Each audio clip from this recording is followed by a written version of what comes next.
ఇప్పుడు విశాఖలో Kanchalapalem police station పరిధిలో సంజీవయ్య కాలనీలో జరిగిన ఈ ఘటన మాత్రం ఇంకా అతి దారుణం. ఎందుకంటే ఒక బేబీని, అది జెండర్ కూడా చెప్పడానికి లేదు, ఎందుకంటే శరీర అవయవాలన్నీ కూడా పార్ట్స్గా నరికేసి కాలువలో అత్యంత క్రూరంగా, ఎంత కఠినాత్ములైనా కూడా, ఎంత కరుడు గట్టిన వాళ్ళకైనా చేతులు ఎలా వచ్చాయో కూడా అర్థం కావట్లేదు.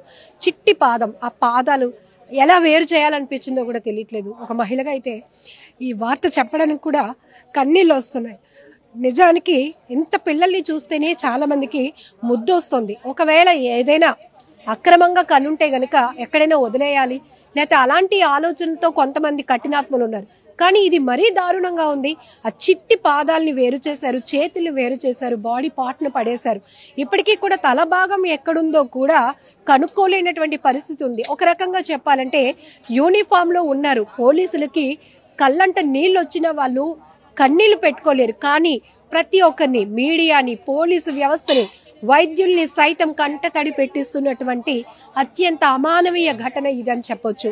ఎంత దారుణంగా జరిగింది.